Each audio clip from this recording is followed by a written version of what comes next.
안녕하세요. 60대 후반의 할머니가 된 여자입니다. 자식이 건강하게 잘 크고 손주까지 낳게 되니 더할 나위도 없고 여한도 없는 현재를 살고 있습니다. 고생 끝에 낙이 왔다는 말이 지금의 저를 두고 하는 말 같아요. 젊었을 때 고생을 조금 했었는데 딸 자식 다 키우고 나니 바빴던 마음이 차분해지고 얌전해졌네요. 오늘 저는 제 인생 이야기가 아닌 딸을 시집 보내는 과정에서 일어난 쇼킹한 사연을 들려드리려고 해요. 막장 드라마에서나 나올 이야기가 제 앞에서 실제로 벌어졌는데 진짜 충격적인 이야기랍니다. 그럼 지금부터 성심성의껏 솔직하게 글을 써보도록 하겠습니다. 저는 남편과 20대 후반에 만나 결혼했어요. 그때 당시 저희 두 사람은 가진 게 하나도 없어서 혼인신고만 하고 어렵게 신혼살림을 차렸답니다. 이듬해 딸아이를 낳게 되자 세상 어느 때보다 기뻤는데 그 마음은 얼마 가지 못했어요. 남편은 제가 출산하자마자 바람을 피우기 시작했죠. 처음엔 바쁘게 일하느라 집에 늦게 들어오거나 외박을 하는 줄 알았어요. 그런데 알고 봤더니 돈 좀 있는 여자와 동거를 시작했고 저와 이혼을 준비하고 있더군요. 뒤통수를 빡 얻어맞은 것처럼 어질어질했죠. 저도 그런 남자와 더는 같이 살고 싶지 않아 바로 이혼 서류에 도장을 찍었습니다. 위자료는 남편의 내연녀가 주더군요. 그때 당시 제가 법을 잘 알지도 못했고 이혼하는 게 부끄러운 것이라 생각했기 때문에 조용히 위자료만 받고 끝내버렸답니다. 그리고 친정 부모님과 형제들에게 이 소식을 전하러 찾아갔더니 보수적인 부모님이 왜 이혼을 했냐며 엄청나게 비난하시고 쓴소리를 하셨습니다. 이혼한 애가 자신의 집안 식구라는 게 수치라며 눈에 보이지 않는 곳에 가서 살라며 쫓아내셨어요. 제가 뭔가를 바라고 간 건 아니었지만 믿었던 가족들에게 외면당하게 되니 마음이 서글프더군요. 언니, 오빠, 동생들까지 저를 벌레 보듯 보면서 연락하지 말라고 했답니다. 그 시절에는 왜 그렇게 이혼을 안 좋은 시선으로 봤는지 모르겠네요. 배우자가 바람을 피우다 못해 다른 여자와 살림을 차렸는데 끝까지 참고 살아야 하나요? 여하튼 친정 식구들에게 외면받은 저는 작은 마을로 가서 피덩이 딸과 둘이 살기 시작했습니다. 이후 홀로 피덩이 딸을 키우려고 안 해본 일이 없었어요.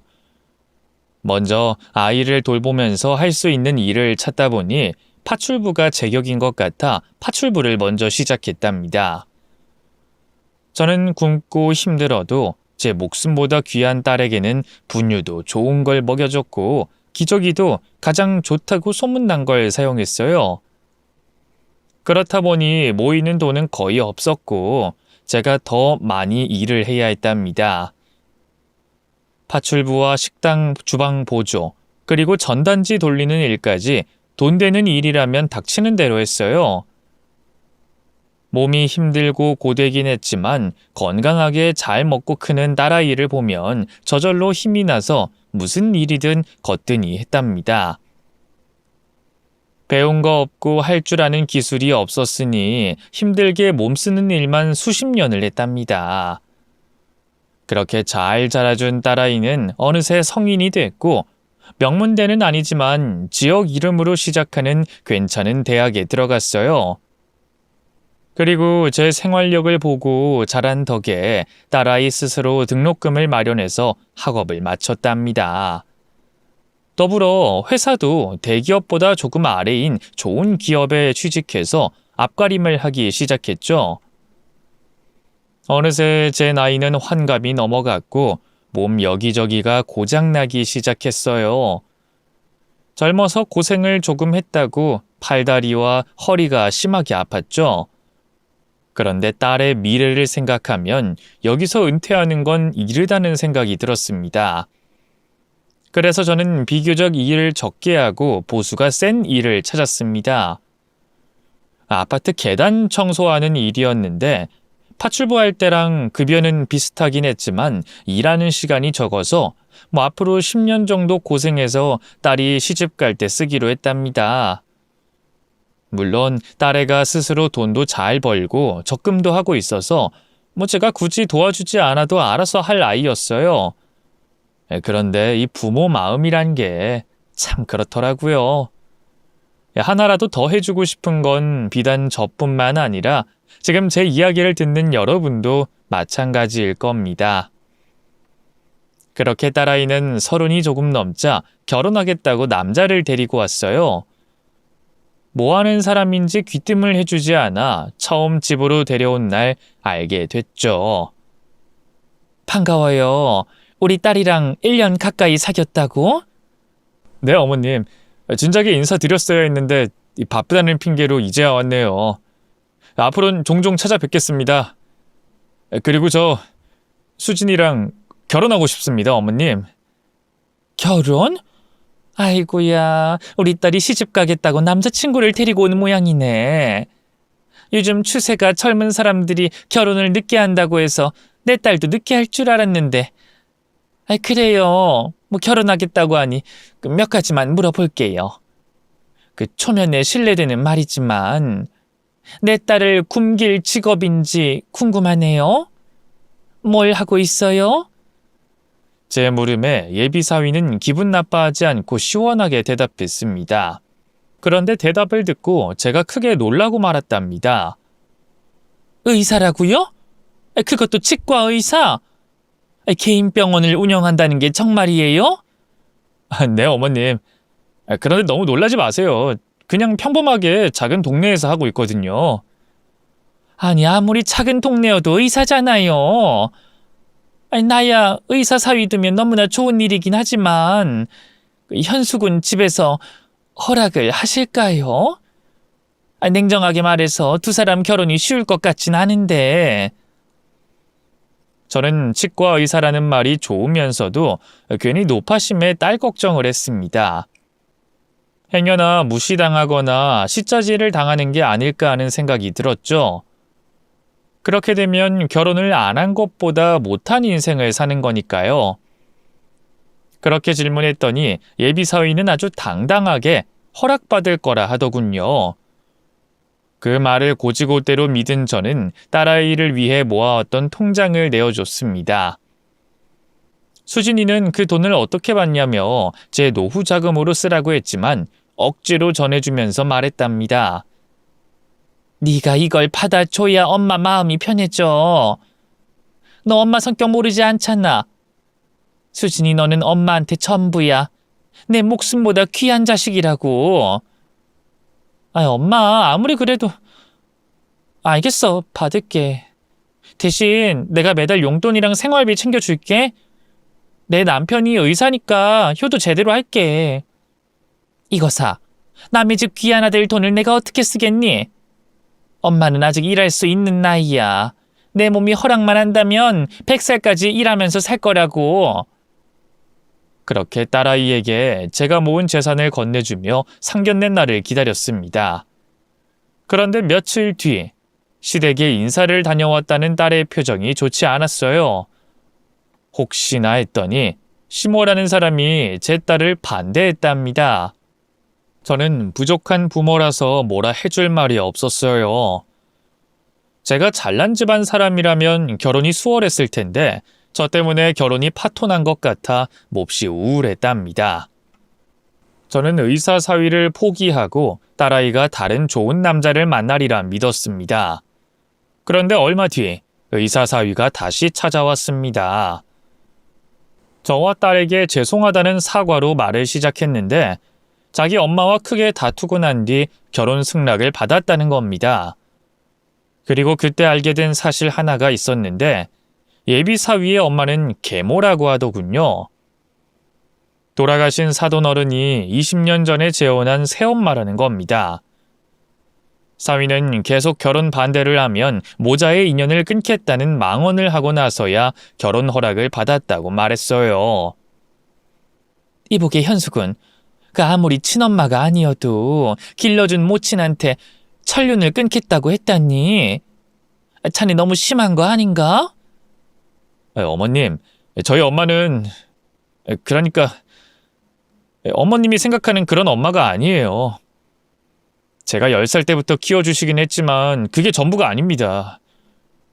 어머님, 제가 많은 걸 말씀드리진 못하지만 엄마와 저는 친모자처럼 가깝진 않아요. 무슨 말인지 모르겠지만 아무리 그래도 모자의 연을 끊겠다고 말한 건 자네 실수야.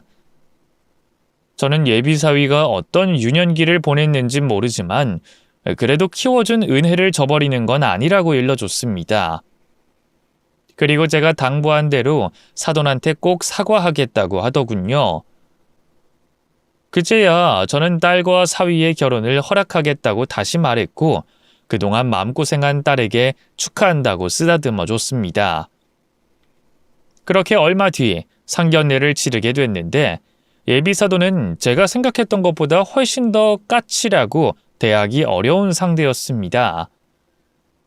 제 인사를 무시하는 건 기본에다 억지로 웃어가며 결혼 허락해줘서 고맙다는 말에도 시큰둥하더군요. 여러 말을 붙여가며 분위기를 풀어보려고 애를 쓰는데 도대체가 이 사람이 하는 말에 대답을 하지 않고 빤히 쳐다만 보고 있는 겁니다. 그래서 결국 사돈이 입을 열 때까지 가만히 앉아서 기다렸어요. 이윽고 사돈이 말할 게 생각이라도 났는지 말문을 열었습니다. 의사랑 결혼하면 열쇠 3개는 기본인 거 아시죠? 신혼집, 차, 새로운 병원까지 다 준비해 주세요. 이걸 못 해주면 저는 아들을 그쪽 집안에 장가 보내지 않을 거예요. 내가 이 결혼을 허락하는 조건은 열쇠 3개를 꼭 받아야 하는 겁니다. 아시겠어요? 네? 저기 사돈, 저희 집 편편을 들으신 걸로 알고 있습니다. 제가 김서방에게 해주기 싫어서가 아니라 돈이 없어서 못 해줄 것 같아요. 사돈, 부디 아이들이 사랑하는 마음만 따뜻하게 봐주시고 식 올리면 안 되겠습니까? 두 사람이 저렇게 좋아 죽는데 조건 같은 거 보지 마시고 결혼시켜 주세요. 제가 평생 현수군과 사돈께 갚아가며 살겠습니다. 이 아줌마가 지금 나랑 장난하나? 내 아들 치과 의사야. 밖에 나가면 부잣집 여자들이 줄을 서는 사람이라고. 그런데 내가 해달라는 걸 깡그리 무시하고 결혼시키겠다? 이봐요 아줌마. 이 사람이 최소한 양심이라는 게 있어야 하는 거 아니에요? 이제 보니 눈치만 없는 게 아니라 양심도 없으시네. 그리고 내 의사 아들 데려다가 등골 빨아먹으면서 호강하면서 살 생각인가 본데 난 그 꼴 절대 못 봅니다. 아시겠어요? 사돈은 상견례를 하러 온 게 아니라 예비사위가 대단한 사람이고 분수를 알라고 욕을 하러 나온 것 같았습니다. 애초에 제가 신혼집과 자동차 그리고 새로운 병원을 차려주는 건 아예 불가능했으니 쌍욕 먹고 주제 파악하라 포기하라고 자리에 불렀나 봅니다. 저는 딸을 생각해서 참으려고 했는데 다시 제대로 생각해보니 이런 여자의 며느리로 보내는 건 큰 무리라고 생각이 들어서 바로 자리를 박차고 일어났습니다. 수진아, 일어나라. 이런 사람이 네 시어머니가 되는 꼴은 나도 못 본다. 미래를 보지 않아도 어떤 시어머니인지 제대로 파악이 된다고. 내가 아무리 못난 애미지만 이렇게 널 무시하는 집안에는 보낼 수 없다. 내 귀한 딸이 상처받아가며 사는 꼴을 나는 못 본다고. 얼른 가자. 그러자 딸아이도 저에게 함부로 막말하는 사돈이 많이 거슬렸는지 바로 저를 따라 나왔어요. 이렇게 해서 결혼이 완전 파토가 나버렸는데 일주일 만에 예비사위가 또 찾아왔습니다. 저는 문전박대하려고 인터폰에 대고 돌아가라고 소리를 질렀습니다. 그런데 이 사람이 자기 이야기를 꼭 들어달라면서 계속 초인종을 울리는 겁니다. 뭐 경찰을 부를 수도 없고 모른 척 할 수 없으니 일단 집으로 들여 무슨 말 하는지 들어보고 내치기로 결정했죠. 그런데 예비 사위는 진지한 얼굴로 사돈과 연을 끊었다고 말하더군요. 어머님, 저 이제 엄마 없습니다. 2년 끊어버렸다고요. 엄마 집에서 나와서 혼자 살고 있어요. 어머님, 저 이번 기회에 제대로 알게 됐어요. 새엄마라는 사람은 절 아들이 아닌 돈으로만 보고 있다는 걸요. 제가 결핍이 있어서 그런지 계속 엄마라고 여기고 살아왔는데 잘못됐다는 걸 깨달았습니다. 뭐? 천륜을 끊었다고? 내 딸이랑 결혼하겠다고 그런 짓을 했단 말이야? 이보게, 내 딸과 나에게 함부로 대하는 건 용서할 수 없는 일이지만 자네를 키워준 은인이야. 자식을 돈으로만 보는 그런 엄마는 세상에 없다고. 자네 지금 후회할 짓 하는 거야? 그러니 다시 생각하게. 어머님, 사실 저 새엄마한테 사랑받고 자란 적 없어요. 저를 키워주신 건 가정부 이모가 유일합니다. 새엄마는 그저 아빠가 남기고 간 유산을 펑펑 쓰면서 사셨다고요. 남자 관계도 복잡해서 몇 명이나 애인으로 뒀는지 모른다니까요. 또 의사로 일하는 저한테 그동안 받아간 돈이 어마어마하게 많아요. 저를 아들이 아니라 물주로 보고 있다고요. 저도 새엄마가 다른 면이 있을 거라 믿고 계속 의지하려고 했는데 이번에 수진이랑 어머님한테 대하는 걸 보고 크게 깨달았어요. 새엄마는 저에게 엄마가 될 수 없는 존재라는 걸 말이에요. 저를 두고 장사하듯이 장가를 보내려는 것 같은데 이젠 그만 휘둘리고 싶습니다. 제가 한심하게 당해오며 살아온 치부를 드러내기 싫어서 말씀드리지 못했어요. 어머님, 저 이렇게 살아왔습니다. 이젠 새엄마에게서 벗어나겠습니다. 예비 사위의 말을 들어보니 새엄마라는 사돈은 가관이었습니다. 돌아가신 사돈 어른이 부자인데다 남기고 간 게 많았는데 모두 사위의 명의라서 옆에 붙어있던 것 같더라고요. 그제야 저는 사위가 천련을 끊겠다는 말에 동의하게 됐고 가엾고 불쌍하게 보여 제 품에 안아주고 등을 토닥여 줬습니다. 계진 계모와 인연을 끊었으니 결혼을 못할 이유가 없어 저희끼리 준비하기 시작했습니다. 신혼집은 사위가 적당한 아파트를 마련했고 제 딸과 저는 혼수를 채워 넣었죠. 그리고서 결혼식 준비를 하고 청첩장을 돌리며 들뜬 마음으로 예식날을 기다리고 있었습니다. 그렇게 들뜨고 좋은 마음으로 시간을 보내다가 곧 결혼식 날이 다가왔답니다. 저와 딸아이는 새벽같이 일어나서 메이크업을 받으러 샵에 찾아갔어요. 짙은 화장으로 달라진 저를 보니 진짜 신기하더라고요. 그동안 화장을 해본 적이 거의 없다 보니 낯설기도 했지만 이렇게 예뻐질 수도 있구나 하는 생각에 잠기기도 했어요. 이젠 저도 꾸미고 살아야겠다는 마음까지 먹었네요. 그리고 딸아이는 안 그래도 예쁜데 신부 화장으로 훨씬 더 예뻐졌고 예식장에서 드레스를 입었을 때는 천사가 따로 없었어요. 아유, 우리 딸 정말 예쁘네. 내가 낳은 자식이라 하는 말이 아니라 수진이 넌 빛이 나는 아이야. 이렇게 예쁘게 자라줘서 고맙다. 엄마, 내가 예쁜 건 유전이야. 엄마가 예쁘니까 나도 예쁜 거라고. 그리고 내가 잘 자란 게 아니라 엄마가 잘 키워준 거라고. 아휴, 말도 참 예쁘게 하네. 수진이 너는 말 예쁘게 하는 학원이라도 다니니? 저는 그렇게 한참 동안 웨딩드레스를 입은 딸아이를 보며 여러 번 감탄하고 있었습니다. 잠시 후 딸아이의 친구들이 신부 대기실로 와서 인사를 했고 축하를 해주고 사진을 찍었답니다. 많은 하객들이 들어와 딸의 아름다운 모습에 감탄했죠. 그리고 조금의 시간이 지나자 하객 맞이를 하려고 복도에 나갔습니다. 여러 하객들에게 찾아와 주셔서 감사하다고 인사를 나누고 있었는데 제 옆에 신랑 측 축의금 테이블 앞에 한복 입은 여자가 서더군요. 사돈이었습니다. 저는 분명히 사위에게 연을 끊었다고 들었는데 왜 여기 와서 하객 맞이를 하는지 궁금했어요. 바로 다가가서 이게 뭐 하는 짓이냐고 물었습니다. 저기 사돈, 제가 듣기론 사돈은 제 말허리를 자르고는 자기 할 말을 하더군요. 이봐요, 사돈. 내가 아무리 계모여도 현수 엄마입니다. 아들 결혼식에 와야 하는 건 아주 당연한 일 아닌가요? 초대는 못 받았어도 애미가 어떻게 자식을 버리겠습니까? 내가 이 결혼을 허락할 테니 그만 화해합시다. 지금 하시는 말씀 충분히 이해합니다만 저는 사돈이 제 딸의 시어머니로 지내는 걸 원치 않습니다. 제 딸이 어떤 수모를 겪을지 안 봐도 뻔하니까요. 그러니 오늘 결혼식에만 참석하는 거라고 대답해 주세요. 제 딸과 사위가 사는 것에 관여하지 않겠다고 약속해 달라고요. 제가 냉정하게 하고 싶은 말을 다 했더니 사돈이 깔깔거리며 웃더군요. 진짜 어이가 없고 가스러워 죽겠네. 이봐요, 사돈. 나 욕심 버렸어요.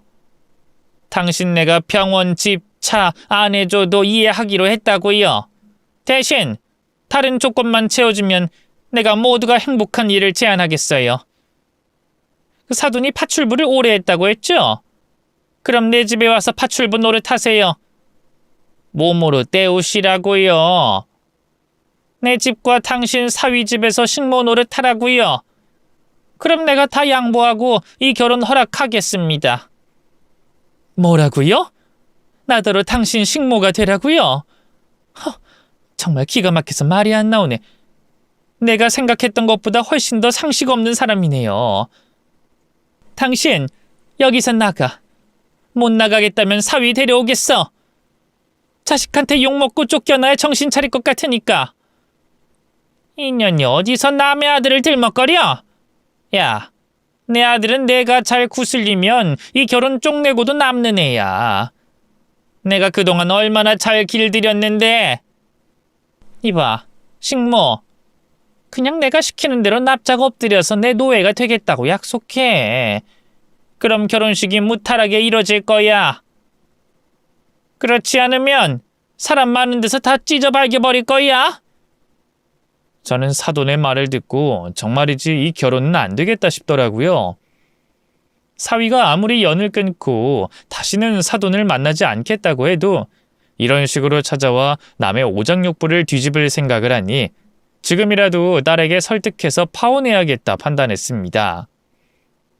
그런데 그 순간 예식장 복도로 제 셋째 오빠가 걸어 들어오더군요. 제가 친정 식구들과 연락을 끊고 살았는데 유일하게 연락을 하고 지낸 식구였답니다. 오빠는 저와 사돈이 말싸움을 하는 걸 다 봤는지 심각한 얼굴로 걸어왔습니다. 그리곤 저에게 오랜만에 만나서 반갑다는 말을 하고 바로 사돈에게 말을 걸더군요. 이게 누구야? 바가리. 바가리 맞지? 친오빠가 사돈 앞에 서서 이름을 대며 알아보자 사돈이 벌벌 떨며 대답하더군요. 형사님? 이 형사님이 여긴 어쩐 일로? 이거 참 웃기는 인연이네. 내가 깜빵에 보낸 여자가 내 여동생의 사돈이 되는 건가? 어이 바가리, 너 이제 정신 차린 거야? 꽃뱀질로 사기쳐서 전과 8법이나 되잖아. 20년이 지났어도 네 얼굴 내가 까먹지 않지. 너한테 당한 남자가 한둘이 아니어서 말이야. 형사님 조용히 하세요. 저 오늘 신랑 엄마로 여기 온 거예요. 아이 그래? 그럼 조용히 신랑 엄마로 하객마진할 것이지 왜 내 동생한테 식모지라라고 협박을 하나? 들어보니 신랑이 네 친아들도 아니라며? 대충 그림 나온다. 너 빨대 그렇게 꽂아대면서 살더니 네가 꼬신 남자 아들한테까지 들러붙은 거지? 내 말이 맞지? 저희 친오빠는 경찰관으로 수십 년을 일하고 은퇴한 사람이었습니다. 그리고 사돈은 오빠가 몇 번이나 감옥에 넣은 꽃뱀 사기꾼이었답니다. 그 말을 듣게 되자 사돈이 진짜 대단하고 악랄한 사람인 걸 다시금 깨달았어요. 또 오빠의 목소리가 하도 커서 하객들이 모두 복도에서 동물원의 원숭이 보듯이 사돈을 쳐다보고 있었습니다. 그리고 자리를 비웠던 사위까지 와서 사돈의 과거를 모두 듣게 됐답니다. 오빠는 그런 거에 개의치 않고 계속 할 말을 전했습니다. 야, 바가리. 네가 파탄낸 가족만 해도 한 트럭이 넘어. 이제 좀 반성하고 사는 줄 알았더니 감히 내 동생을 조롱하고 협박해? 내 동생 식모로 쓰겠다면 나는 너를 애완견으로 키워야겠다. 말 더럽게 듣지 않고 제멋대로 인연이니 제대로 교육해서 구실하고 살게 해주겠다고. 형사님 좀 조용히 해요. 사람들이 다 나를 쳐다보잖아요. 진짜 쪽팔려서 안 되겠네. 나중에 가만 안 둘 겁니다. 각오하세요. 사돈은 예식장 복도에 몰려든 사람들의 사이를 비집고 도망치듯 달아났습니다. 저는 사돈의 뒷모습을 보고 어이가 없기도 했고 오빠 덕분에 결혼식을 무사히 올릴 수 있을 것 같았습니다. 또 사돈이 또 나타나면 오빠가 달려와서 제대로 밟아주고 교육시켜줄 것이고 절대 제 딸이 힘들게 지내지 않게 해주겠다고 약속을 해줬어요. 그래서 저는 파토 내기로 한 생각을 뒤집어 혼주석에 앉아 결혼식을 기다렸답니다. 읽고 딸과 사위가 함께 입장했고 주례자 앞에서 사랑의 맹세를 하고 부부의 연을 맺었습니다. 딸 부부가 맞벌이로 일하고 있어 도움을 주며 지냈어요. 신혼집을 사흘에 한 번씩 가서 반찬을 채워주기도 했고 집 청소를 깔끔하게 해주고 돌아오곤 했답니다. 물론 사위가 불편해할까봐 사위가 없는 시간에만 다녀왔어요. 그렇게 몇 달을 무탈하게 잘 보내고 있었는데 제가 아파트 계단 물청소를 하고 있던 중 사돈이 저를 찾아왔답니다. 다짜고짜 명예훼손이니 피해 보상금을 달라니 하면서 쌍소리를 하더군요. 내가 당신 오빠 때문에 많은 사람들 앞에서 개망신당했어. 게다가 내 아들은 이제 내 얼굴 안 보는 건 물론이고 전화도 차단시켰단 말이야. 이게 다 니년이랑 니년 딸 때문이야. 그러니까 피해 보상금 내놔이 육실하려나. 이봐요 사돈. 여긴 어떻게 알고 찾아왔어요? 남의 일터에 와서 무작정 피해 보상금을 달라면서 쌍욕하는 게 말이 돼요? 상식 없는 사람인진 알았지만 이 정도로 무식한 사람인지는 몰랐네요. 우리 오빠가 꽃뱀이라더니 진짜 그러고도 남을 것 같아요. 여하튼 난 지금 일해야 하니까 저리 비켜요. 저는 물탱크에 연결된 호스를 뽑고 아파트 입구로 들어가려고 했어요. 그러자 사돈이 제 앞을 막고 말했습니다. 너희 모녀가 내 인생 망쳤어. 아들만 잃은 게 아니라 아들이 주는 돈까지 끊겨버렸다고. 매달 주는 용돈도 끊겼고 신용카드도 정지했단 말이야. 니년이 그걸 대신 되갚아줘야겠어. 아니 그걸 왜 나한테 달라고 그래요? 그리고 내 사위가 정신 차리고 물주 노릇 그만하겠다는 건 아주 잘한 일 아닌가요? 뭐야 이년아? 너 오늘 나한테 뒤져 볼래? 나 이대로 물러서지 못해. 억울함 풀기 전엔 절대 못 비켜. 그래요? 알았어요. 그럼 거기 그대로 서 있어 봐요. 저는 호스의 밸브를 열고 사돈을 향해 물벼락을 쏴댔습니다. 쏴 하고 탱크 안에 있던 물이 사돈의 머리부터 발끝까지 축축하게 적셨답니다. 저는 계속해서 물벼락을 선물해주며 말했어요. 계속 버티시기에 꽤 따가울 텐데. 그만해. 이 오살하려나. 가면 될 거 아니야. 그냥 가겠다고. 아유 벌써? 알았어요 그럼. 햇빛에 가서 잘 말리고 가세요. 사돈은 제가 호스를 들고 끝까지 눈을 떼지 않자 아파트 단지에서 나가더군요. 오빠를 부를 필요 없이 제 힘으로 쫓아내는 데 성공했답니다. 이 사실을 딸과 사위에게 전했어요. 사위의 진짜 속을 알고 싶어서 물어봤답니다. 김서방, 자네 계모랑 진짜 연 끄는 거 맞나? 날 찾아와서 피해 보상금을 달라고 난리치는 바람에 내가 물벼락을 쏴댔잖아. 잘하셨어요 어머님. 저는 이제 그 여자랑 아무런 사이도 아니에요. 그 여자 지금쯤 돈이 엄청 궁할 거예요. 제가 계모랑 살던 집을 팔아버렸고 용돈이고 카드고 다 끊어버렸으니 당장 쓸 돈이 한 푼도 없을 겁니다. 저랑 사는 동안 단 하루도 일하는 걸 본 적이 없거든요. 아마 쉼터 같은 데서나 입에 풀칠하면서 살고 있을 겁니다. 내가 자네한테 이런 말을 하는 게 맞는지 모르겠지만 잘 판단했어. 그 여편네는 김서방 자네를 아들로 생각한 게 아니라 돈으로 생각한 거야. 자네 부친이 돌아가시면서 모든 재산 명의를 자네 앞으로 했기 때문에 붙어있던 거라고. 게다가 의사 아들이 매달 공짜로 돈이랑 카드까지 내주니 호구 하나 잡았다고 생각했을 거란 말이야. 저도 알아요, 어머님. 사실 같이 살았던 정 때문에 제가 억지로 인연을 끌고 나가려고 하긴 했어요. 계모여도 인연을 끊는 건 벌받는 짓이라 생각해서 아들 노릇하면서 살았던 거죠. 아버지가 그 여자랑 혼인신고를 하지 않은 이유를 이제야 알 것 같아요. 아버지는 저를 지키고 떠나시려고 한 것 같습니다. 어쨌든 호적 정리할 필요도 없고 그냥 무시해버리면 그만인 사람입니다. 상견례 때 어머님께 하신 태도나 결혼식장에서 막말한 걸 보니 도저히 모자지간으로 지내는 건 어려울 거라 판단했어요.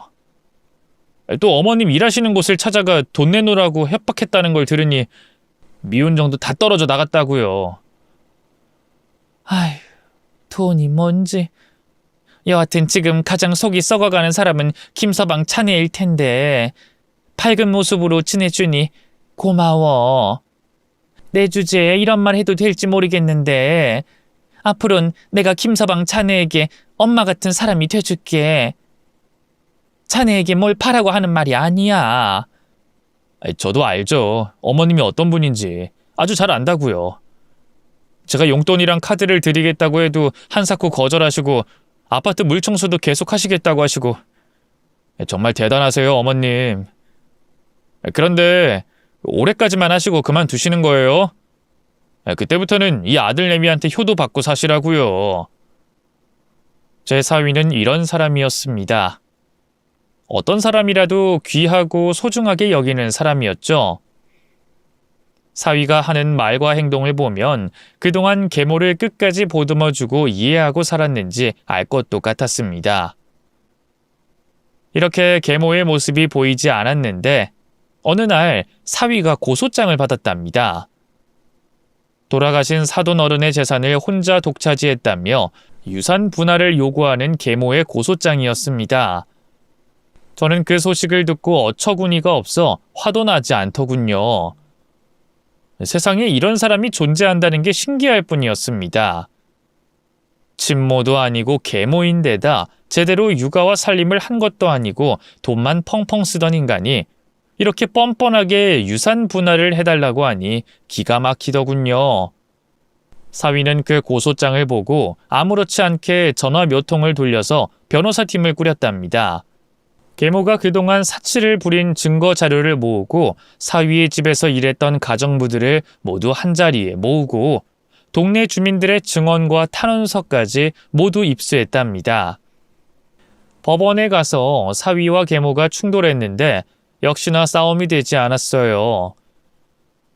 계모는 혼인신고는 하지 않았지만 돌아가신 사돈 어른과 사실혼 관계니 유산의 일부를 받을 자격이 있다고 주장했으나 사위가 평생 엄마 노릇한 적 없다고 말했고 사돈이 그동안 써온 돈의 출처를 증거로 내밀었어요.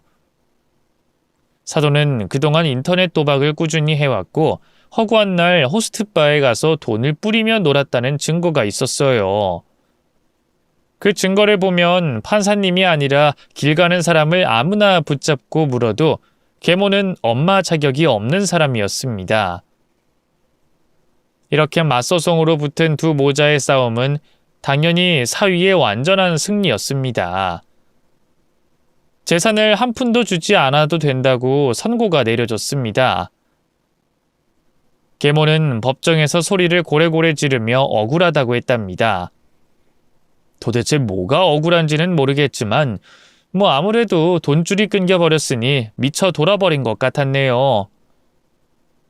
이렇게 법으로도 말끔하게 정리가 돼 다시는 그 여자의 얼굴을 보지 않아도 될 거라 믿었답니다.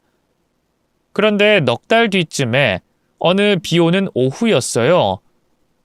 억수같이 비가 쏟아지고 있었는데 사위와 딸에게 맛있는 반찬을 해주려고 시장을 다녀왔습니다.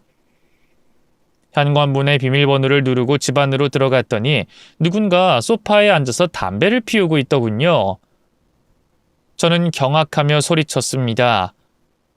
당신이 여길 어떻게 들어온 거야? 오랜만이야, 사돈. 내 인생 망쳐놓고 차에 사나 보네. 내 사위랑 아무 사이도 아니니 사돈이라는 호칭은 하지 말지, 파가리. 그래, 알았어. 그럼 나는 니년을 뭐라 부를까? 아, 도둑년이라고 부르면 되겠다. 내 호구 아들 훔쳐가니 도둑년아! 어떻게 들어왔는지 묻지 않을게. 꽃뱀 사기꾼 출신이라고 하니 남의 집에 몰래 들어와 있는 게 놀라운 일은 아니니까. 그런데 말이야, 지금 당장 나가줘야겠어. 경찰에 신고하기 전에 말이야. 짭새? 그럼 내가 아이고 무서워라 할 줄 알았니? 이년아, 신고할 필요 없어. 난 이 바닥 뜨려고 작별 인사하러 온 거니까. 내가 조용히 떠나려고 했는데 아무래도 니년한테는 꼭 한 방 먹여주고 싶어서 왔어. 너 말이야, 나랑 한판 붙자. 니년 조진 후에 니년 딸도 찾아가서 머리채 싹 다 뽑아주고 떠나야겠어. 고작 여기 온 이유가 나랑 쌈박질하러 오셨다? 그래, 뭐 듣던 중 반가운 소식이네. 안 그래도 우리 착한 사위가 그동안 돈 갈취당한 걸 생각하면 가만두고 싶지 않았는데 이렇게 알아서 찾아와 맞아주겠다고 하니 더할 나위 없이 고맙다고. 이런 개 같은. 이년아, 니년 오늘 뒤졌어. 빨리 들어와. 사돈은 어디서 돈이 생겼는진 모르지만 더는 돈이 용건이 아니라 매타작을 하겠다며 달려들었습니다. 그래서 저는 장을 봐온 물건 중에 F킬라를 꺼내 사돈년의 면상에 뿌려줬습니다. 요즘 모기가 많아서 하나 샀는데 정말 잘 샀다 싶은 순간이었습니다. 사돈은 제가 분사한 모기약에 콜록거리며 눈을 뜨지 못하고 있었어요.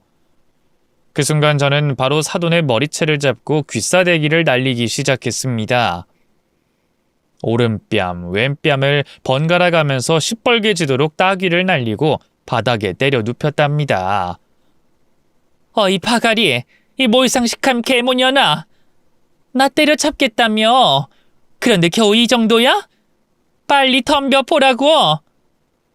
이 치사한 년아, F킬라를 얼굴에 뿌리는 년이 어딨어?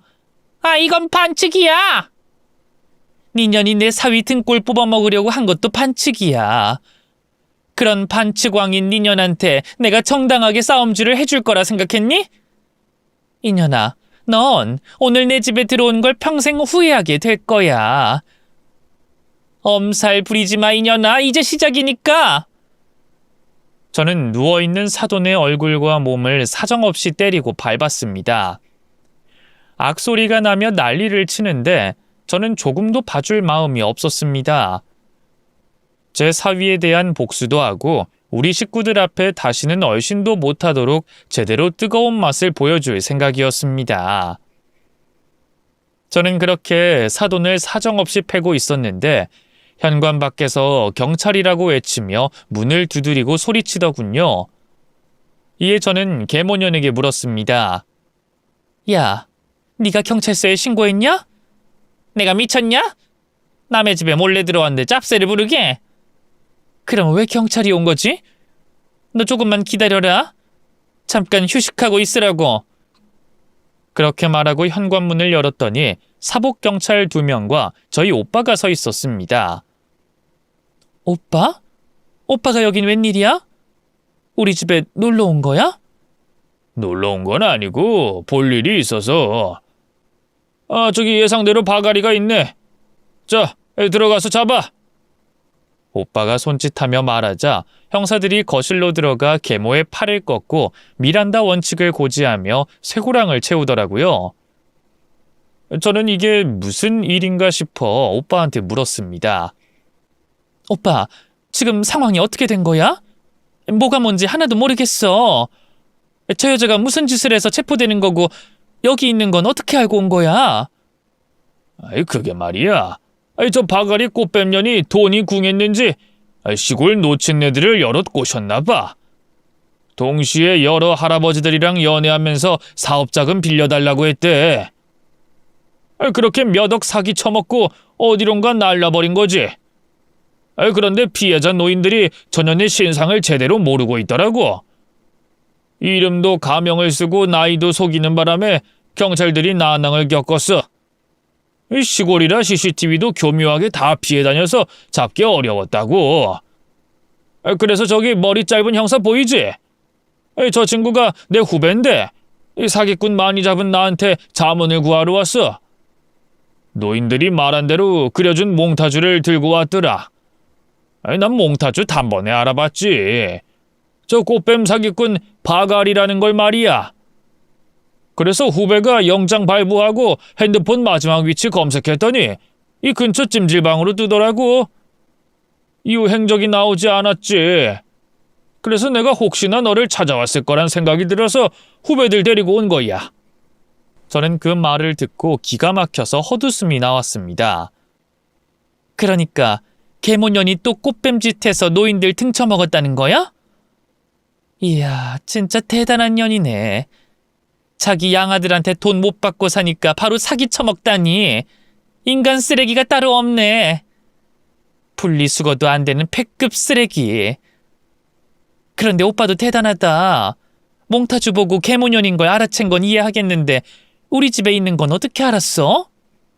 뭐 그냥 감이지. 아무래도 전현이 나랑 너한테 쌓인 게 있을 것 같으니까 보복하러 온 거라고 계산이 나오더라고. 그런데 이 보복하러 온 년이 왜 반송장이 된 거야? 면상이 호빵맨이 됐네. 머리채도 절반은 뽑혀버렸고. 그거야 내가 조졌으니까 그렇지. 오빠, 나 혼자서 딸내미 키운 여자야. 그동안 세월의 풍파를 다 견디고 살아왔는데 저런 인간 쓰레기 하나 처리 못할까봐. 오빠가 좀 더 늦게 왔으면 아마 저 면상이 2배를 더 부어올랐을걸?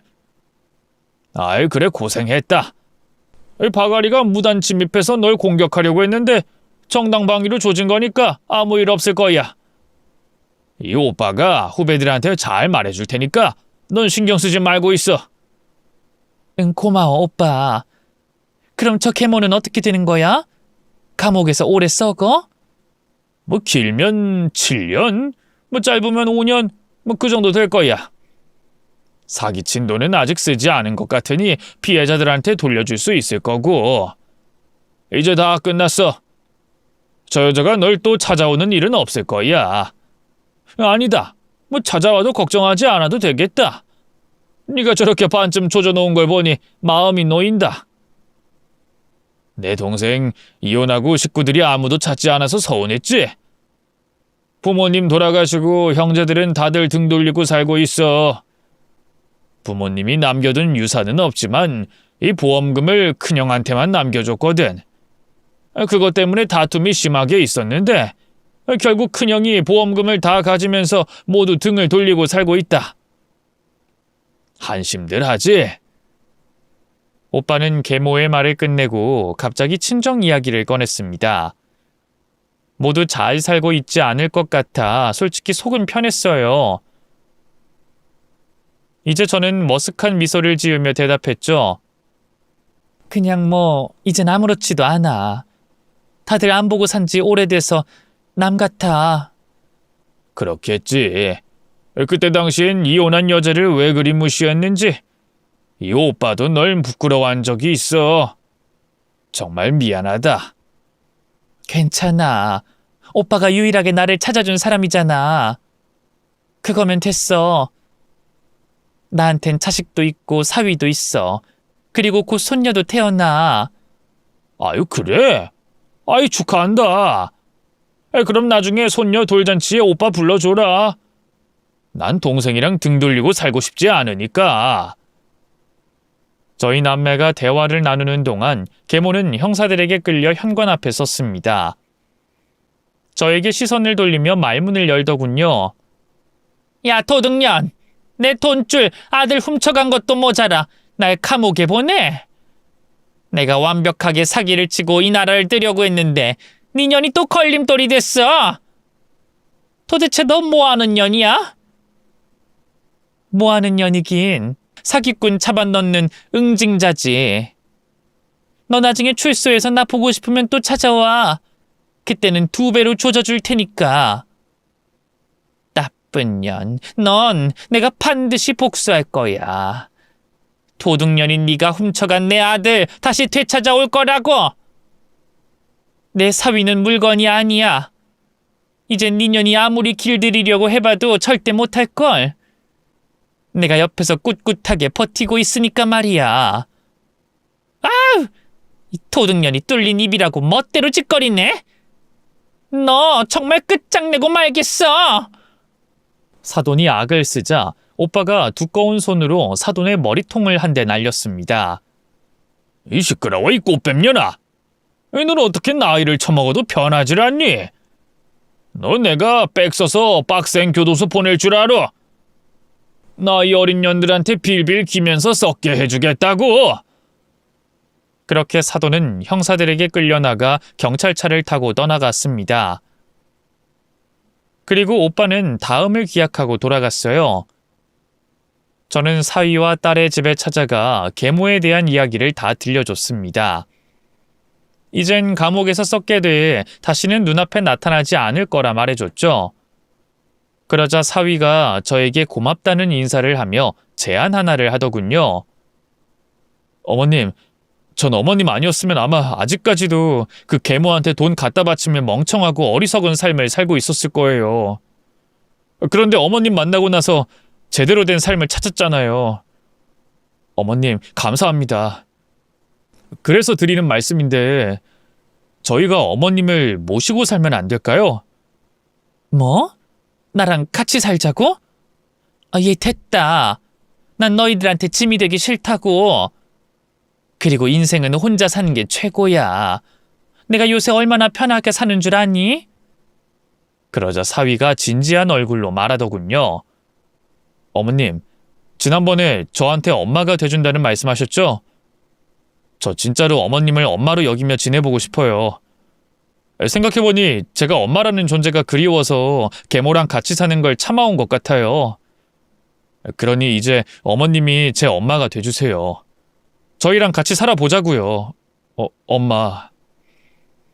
저는 사위의 입에서 엄마 소리가 나오자 온몸에 전율이 돋았습니다. 어찌나 감격스러운지 눈물까지 절로 나오더군요. 그래서 저는 사위를 끌어안고 이렇게 대답했어요. 그래 아들아, 현수야. 내가 너의 애미가 돼주마. 100번 1000번 널 아껴주며 네가 받지 못한 엄마의 정이 뭔지 보여줄게. 최선을 다해 널 결핍 없는 사람으로 다시 태어나게 해주마. 고마워요 엄마. 이제야 진짜 엄마를 찾은 것 같아요. 우리 재밌게 잘 살아봐요. 그렇게 저는 사위를 아들로 품게 됐고 혼자 살던 집을 처분하고 딸 부부 집으로 거처를 옮겼습니다. 그리고 저희 세 사람은 사랑을 주고받으며 잘 지냈고 이듬해 딸아이가 손녀를 낳으며 네 식구로 늘어났답니다. 며칠 전 손녀의 돌잔치를 작게 치렀는데요. 그 자리에는 계모를 잡아준 저희 오빠와 아내 그리고 조카들까지 참석해줬답니다. 처음 보는 올케와 조카들이 신기하면서도 오래전부터 알고 지내온 사이 같은 느낌도 들었어요. 여하튼 저희는 돌잔치를 매우 즐겁게 잘 보냈답니다. 제 사연을 이렇게 쭉 써보니 힘든 고난이 여러 번 있던 것 같네요. 그래도 딸 덕분에 잘 살아왔고 오빠 덕분에 잘못된 일을 바로잡기도 했네요. 그리고 아들과 손녀가 생겼으니 더할 나위 없이 행복한 결말을 맞은 것 같습니다. 저는 요즘이 가장 행복해요. 여러분이 제 행복이 길게 유지되도록 응원 좀 많이 보내주시면 정말 감사할 것 같습니다. 그럼 이만 줄이고 손녀와 놀아야겠네요. 모두 끝까지 들어주셔서 감사합니다.